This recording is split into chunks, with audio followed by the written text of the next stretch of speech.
আসসালামু আলাইকুম।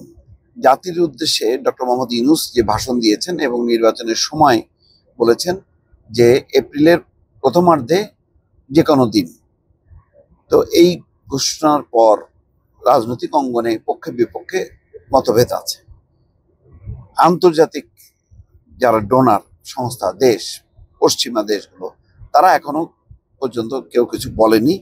তবে আশ্চর্যজনকভাবে ইউরোপীয় ইউনিয়ন সাথে সাথে কিন্তু একটা প্রতিক্রিয়া দিয়েছে।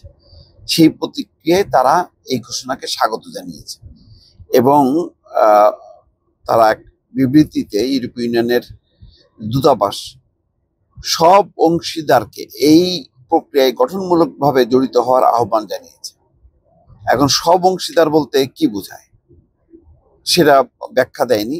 সব রাজনৈতিক দল বা বিদ্যমান রাজনৈতিক দল সেটাই সম্ভবত তারা মিন করেছেন। ইউরোপীয় দূতাবাসের বিবৃতিতে বলা হচ্ছে, প্রধান উপদেষ্টা নির্বাচনের জন্য একটি সময়সূচি ঘোষণা করেছেন। ইউরোপীয় ইউনিয়ন বাংলাদেশের রাজনৈতিক উত্তরণকে ধারাবাহিকভাবে সমর্থন করে আসছে। আইনের শাসন, মৌলিক অধিকার, গণতান্ত্রিক নির্বাচনের মাধ্যমে এটিকে প্রতিষ্ঠিত করার আহ্বান জানিয়েছে। এটি একটি গুরুত্বপূর্ণ মুহূর্ত। ইউরোপীয় প্রতিনিধি দল সব অংশীদারকে এই প্রক্রিয়ায় গঠনমূলকভাবে জড়িত হওয়ার এবং একটি উচ্চাভিলাষী সংস্কার এজেন্ডা সংজ্ঞায়িত করার কাজ এগিয়ে নেওয়ার আহ্বান জানিয়েছে, যা আরো স্থিতিশীল, আরো সমৃদ্ধ এবং গণতান্ত্রিক বাংলাদেশ গঠন করবে বলে বিজ্ঞপ্তিতে জানানো হয়।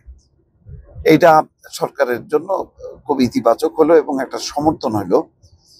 এর আগে জাতিসংঘের আবাসিক প্রতিনিধি যেই গোয়েন লুইস, তিনিও কিন্তু বলেছেন যে নির্বাচনের অংশগ্রহণমূলক বলতে তিনি বলেন সব রাজনৈতিক দলের না, জনগণের অংশগ্রহণ।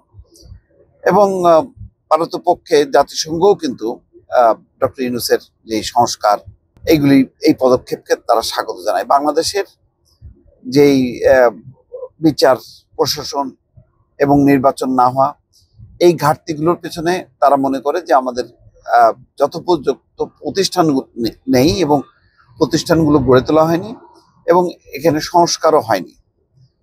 অর্থাৎ একটা উপযুক্ত মানের নির্বাচন কমিশন বা বিচার প্রশাসন না থাকার কারণে আমাদের নির্বাচন খারাপ হচ্ছে বলে ইউরোপীয় এবং পশ্চিমা দেশগুলোর একটি ধারণা।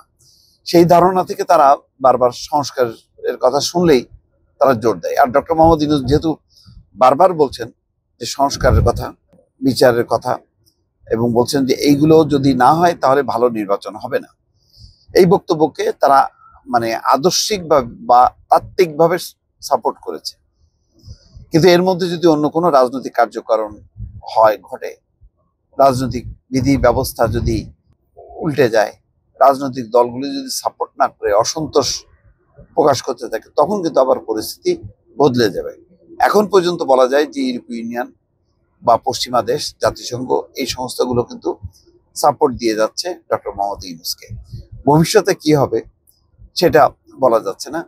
আর ইউরোপ, আমেরিকা, তারা যদি অব্যাহতভাবে সমর্থন করে এবং নির্বাচন যদি দেরিতে হয় সেটাও যদি তাদের কোনো আপত্তি না থাকে, তাহলে বিএনপি যে ডিসেম্বরের মধ্যে নির্বাচনের দাবি, সেই দাবিটা পূরণে অন্তরায় হবে বা এখানে হয়তো বিএনপির পক্ষ থেকে তখন ওই ইউরোপীয় ইউনিয়ন বা জাতিসংঘ অন্যান্য দেশগুলোর কাছেও তারাও একটা দুতিয়ালি করবে এবং তারাও হয়তো বোঝানোর চেষ্টা করবে যে নির্বাচনটা কেন দ্রুত হওয়া দরকার।